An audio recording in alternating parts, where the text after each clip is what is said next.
Preparing for a banking interviews at Bank ABC, Arab Banking Corporation interview? You've reached Candy Mentor, and this video is for you.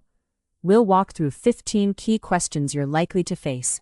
For each question, you'll see a sample answer, followed by the key points to cover. Subscribe, like, and share, and drop a topic request in the comments. Question 1. Why do you want to work at Bank ABC? Bank ABC stands out because it is a MENA-focused international wholesale bank, not just a local lender. I would emphasize its strengths in corporate banking, trade finance, treasury, and cross-border relationships across the Arab world and global hubs. That fits my interest in client-driven banking, where credit judgment, compliance awareness, and market knowledge all matter. I am attracted to a platform where regional insight and institutional discipline intersect. While answering, focus on Bank ABC's wholesale banking identity, MENA footprint, cross-border corporate clients, trade finance, treasury capabilities, and why your skills match a relationship-driven, risk-conscious banking environment. Question 2. How does a bank like Bank ABC make money? A bank earns money mainly by transforming deposits and funding into loans and investments at a spread. In a wholesale bank like Bank ABC, revenue also comes from fees on trade finance, cash management, syndications, and advisory-style solutions, plus treasury income from FX and rates products. The key is risk-adjusted return. Income must compensate for credit risk, liquidity usage, capital consumption, and operating costs after provisions and compliance requirements. Make sure to cover net interest income, fee income, treasury income, risk-adjusted returns, provisions, funding costs, and how a wholesale bank differs from a retail-focused bank. Question 3. Walk me through a bank's balance sheet. On a bank balance sheet, assets are mainly loans, cash, interbank placements, and securities. Liabilities are customer deposits, wholesale funding, and borrowings, with equity as the loss-absorbing buffer. What matters is not just size, but quality and maturity.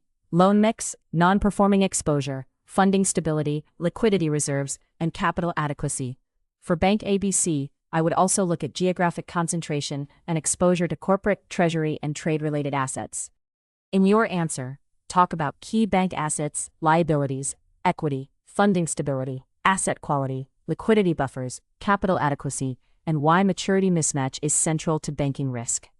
Question 4.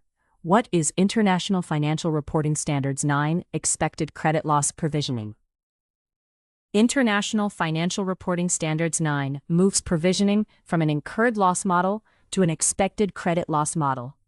Stage 1 recognizes 12-month expected losses for performing assets. Stage 2 recognizes lifetime losses after significant credit deterioration. And Stage 3 covers credit-impaired assets. In practice, I would consider probability of default, loss given default, exposure at default, forward-looking macro assumptions, and collateral. The interview point is that provisioning hits profitability before an actual default occurs. Be sure to mention the 3-stage International Financial Reporting Standards 9 model: expected credit losses, forward-looking assumptions, probability of default, loss given default, exposure at default, and profit and loss impact.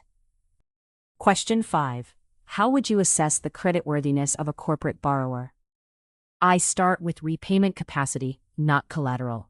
I review the borrower's business model, industry position, cash flow generation, leverage, working capital cycle, and management quality. Then I stress test EBITDA, margins, interest rates, and currency exposure to see whether debt service remains comfortable.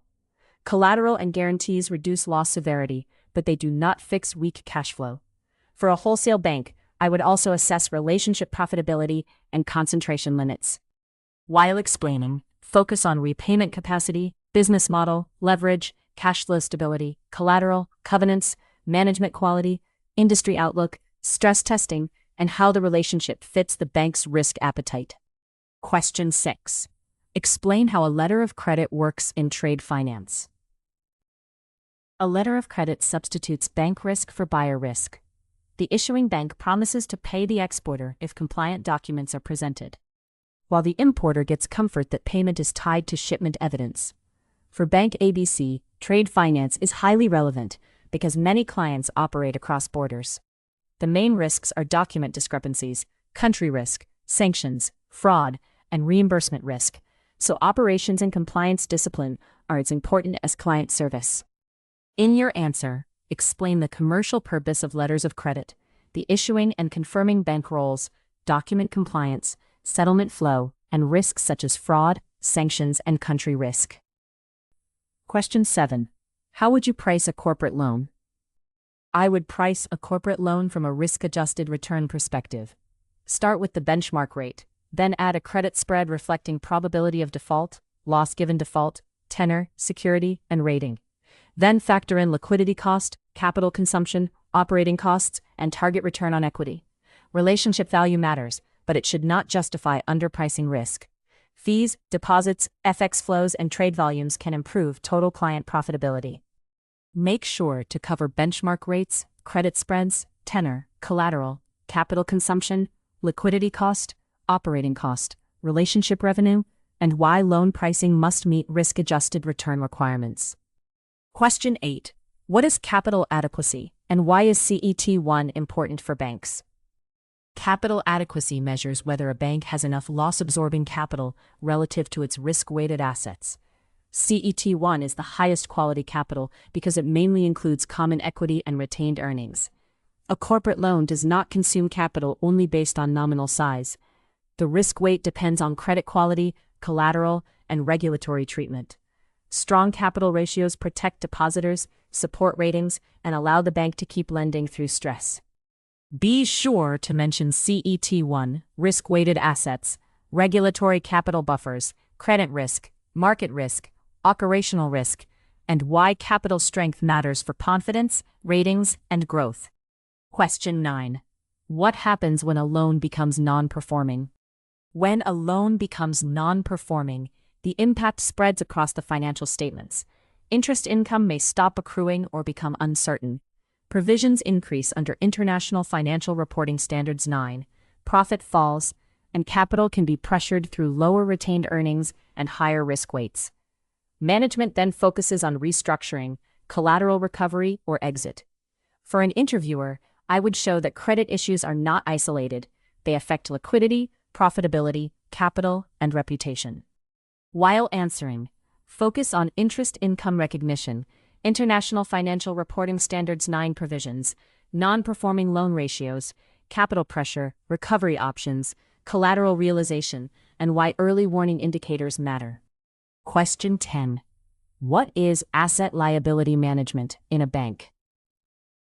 Asset-liability management is about matching the bank's funding profile with its asset profile under normal and stressed conditions. A long-term corporate loan funded by short-term wholesale money creates refinancing risk. ALM teams monitor maturity gaps, interest rate sensitivity, liquidity coverage, deposit concentration, and contingency funding plans.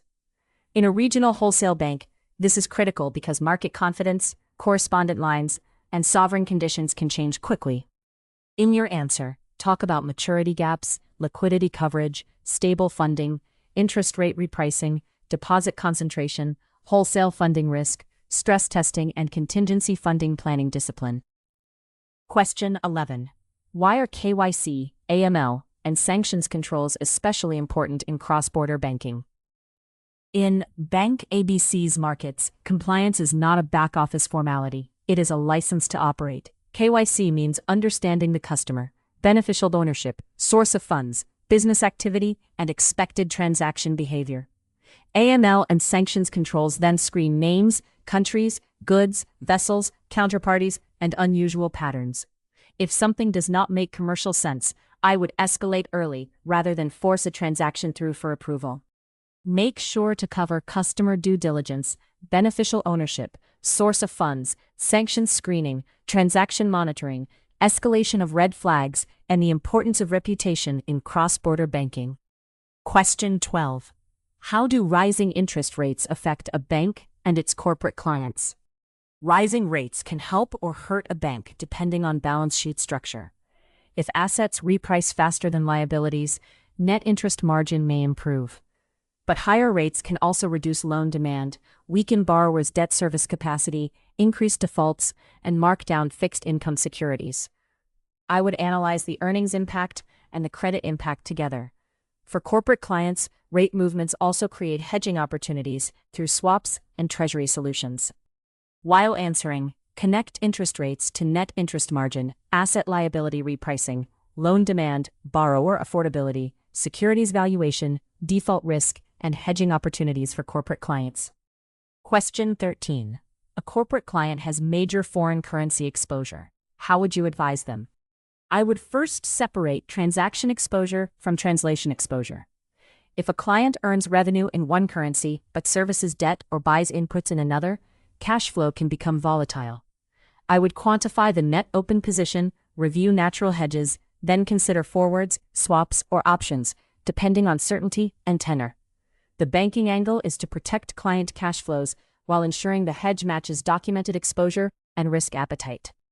Be sure to distinguish transaction and translation exposure. Quantify net open positions. Discuss natural hedges, forwards, swaps, options, documentation, and matching hedges to real commercial exposure. Question 14. Tell me about a time you disagreed with a teammate. How would that matter in a banking role? Bank interviews test judgment as much as technical skill, so I would show calm escalation. In a team conflict, I first clarify the shared objective, listen to the other person's constraint, and separate facts from tone. If we disagree on credit risk, for example, I would bring evidence, ratios, covenants, industry data, and policy limits. The goal is not to win an argument. It is to protect the bank and serve the client professionally. In your answer, demonstrate collaboration, listening, evidence-based disagreement, escalation when needed, respect for credit policy, and how you balance client service with bank risk protection. Question 15. A borrower breaches a financial covenant and asks Bank ABC for a waiver.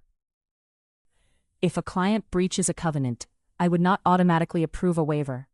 I would identify why the breach occurred, whether it is temporary or structural, and whether liquidity is still adequate. Then I would update projections, reassess collateral, check other lenders' positions, and propose conditions such as higher reporting, margin adjustment, partial repayment, or additional security. A waiver should preserve value without hiding deterioration in credit quality. While responding, focus on diagnosing the cause, reassessing credit quality, updating forecasts, considering lender protections, documenting approvals, and avoiding cosmetic waivers that mask borrower deterioration. If you are still with us, congratulations, you are much ahead of the rest and serious about preparing for your interview. We hope we were able to add value to your preparation and create some helpful content. Do not forget to like and share this video. Your small act can do great things for us.